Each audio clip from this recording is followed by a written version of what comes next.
All right, so now we want to jump into a quick, slight follow-up from last week. During the expectancy discussion last week, Victor had commented on how using stops on spreads would result in more closed positions than using no stops. After the webinar, he followed that up with an email telling me he's been testing a balance of bull put and bear call spreads. 5 of the 15, which is only a 67% success rate, which is too low to be successful in spreads. We walked through that using the trade simulator tool during that expectancy discussion last week. But 5 of the 15 had to be closed following our suggested stops. And what he means by that, when I discuss spreads, I mentioned that a strategy I use is to stop the position or look to manage the position if the stock reaches within 1% of the sold put in a bull put credit spread or 1% of the sold call in a bear call credit spread. I'll typically close the position immediately if I hit a 50% loss, and we illustrated why using that trade simulator tool. But Victor concluded, he said that those 5 closes wiped out the gains. And he says, I think in this more volatile and erratic market, the market forces us to close both bear and bullish positions using that 1% or 50% rules, even though the stocks often swing back and end up recovering. I think he went on to say that 3 or 4 of the 5 positions he closed out would have swung back up and been profitable had he not closed them. I says, I understand the need to usually close at 50%. I just wonder if that is still wise and true in 2022. Now, what we broke down in that expectancy discussion is we had a question come in about an expectancy and how credit spreads don't look to ever be profitable using 70% probability, 80% probability, 5% probability, or 90% probability based on the risk of the full loss that you could take and the monetary amount you'd make, with the percentage of wins. And we discussed how the 50% of the max loss actually corrects that expectancy in your favor. We walked through the trade simulator tool. We discussed probability of touch versus standard probability and compared OTM credit and ITM debit spreads. And that's when Victor asked his question. But to follow up from Victor's question from the email, to get a little bit more insight, we're going to do a little test. I did a little test, and I'm going to share the little test with you. Using our strategy testing service, which is different than the back testing tools that are available in Power Options, we ran the preferred bull put credit spread search and the mirror criteria for bear call credit spreads for all of 2022, ignoring market conditions, the timing I would use to get into bull puts or into bear calls. We just ran it through entirely. And we did 2 iterations of each criteria set year to date through June 22nd, one using the 50% stop on a spread and one using no stop. With this erratic market, as you can imagine, all results are terrible. And we look at the entire year to date, ignoring the market conditions. We did this to help illustrate that Victor is essentially right, but that I'm still going to use a stop if I'm entering any spread, bull put or bear call. Let's take a look here. Bear call credit spreads, 85% probability or higher, minimum 9% return, looking for MACD trends, a negative MACD trend, and stocks below the 20-day moving average. And positions were usually 2 weeks out in time. Started with $10,000, and we allocate 33% to the top 3 trades that come up on the search every Monday when the weekly bear call search was ran. With a stop set roughly at about 50%, we had 36 wins and 8 losses. That's an 82% win rate, and we typically need a little bit more to be successful. If I'm looking for 85% probabilities, I usually need to be around 84, 85% probability to be successful over time. 7 stops were hit. There was an extra loss that was there that wasn't the full stop that was hit, so it was only probably a 25 or 30% loss as opposed to a 50. Average return was in our target range, what we've experienced and what we look for in our credit spreads, 15% around roughly, and the average return on losses is 53.6%. Sometimes you can't get out right away when there's a 50% loss. You might see a little bit more. Also because the historical data is using end of day. So if it triggered a 50% loss during the day, at the end of day, it might have been a little bit more than 50%, but we're close to the 50%. In any case, year to date, January 3rd to June 22nd, this bear call credit spread, again, ignoring market conditions, just trading it all the way through, was down 16%. The ending amount from 10,000 was 8,400. With no stop, we only have 6 losses as opposed to 8, and we have 38 wins. We have a much higher win rate. Well, relatively, we're in the wheelhouse of what we want to see, 86%. A couple more wins, we increase our return up to 15.4%, but the average loss on the losers is 95.2%.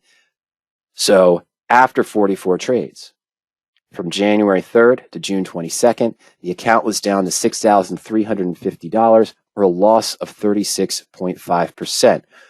Pretty much double the loss that we took when using a 50% stop, even though we had slightly less losses on the position, on the strategy as a whole over that time. Bull put credits. This is going to be a disaster, obviously.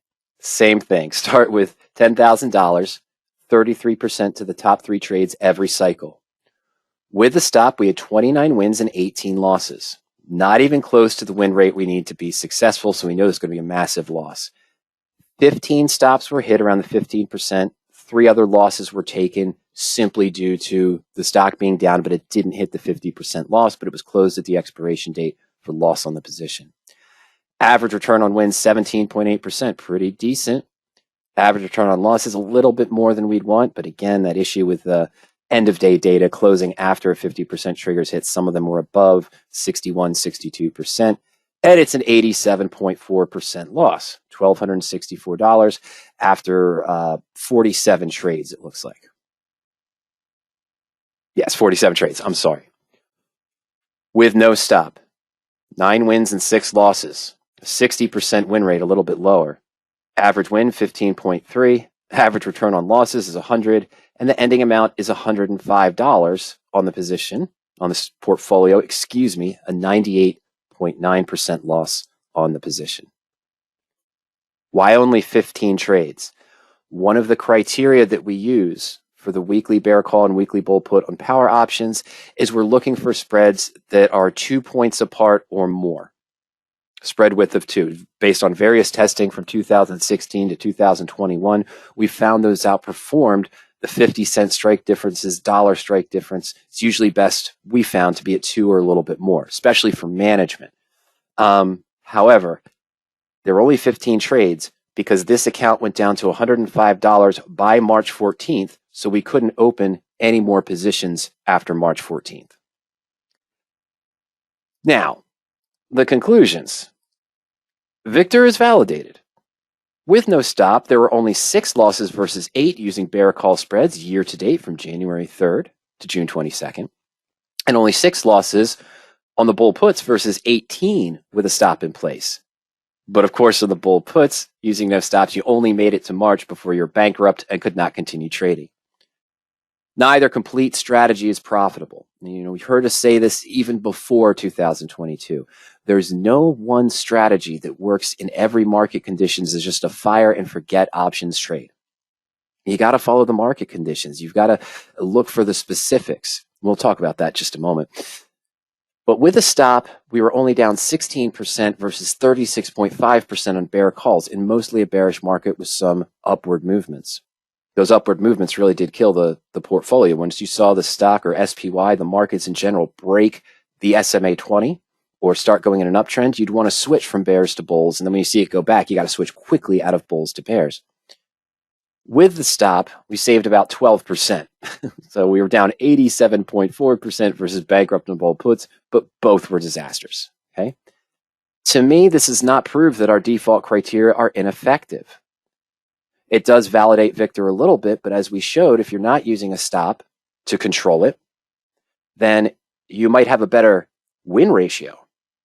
But that doesn't mean expectancy of profit because you're taking too many losses, and each one without a stop was a much lower end rate than with using the stop as well. But I feel it emphasizes the point that you need to follow the trend of the market. You can't just go into a bull put or a bear call and say, look, I've got an 85%, 90%, 95% probability of success and assume that you're going to win 95% of the time.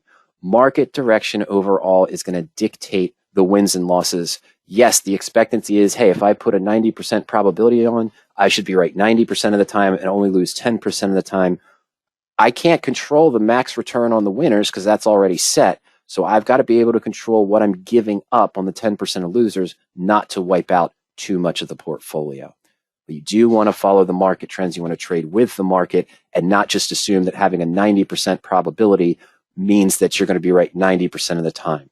if you're doing bullish spreads and the market's bearish, if you were jumping into bearish spreads the past 2 weeks and now the market's done the exact opposite. It sucks, I know, but that's sort of the concept. But yes, Victor, you are correct.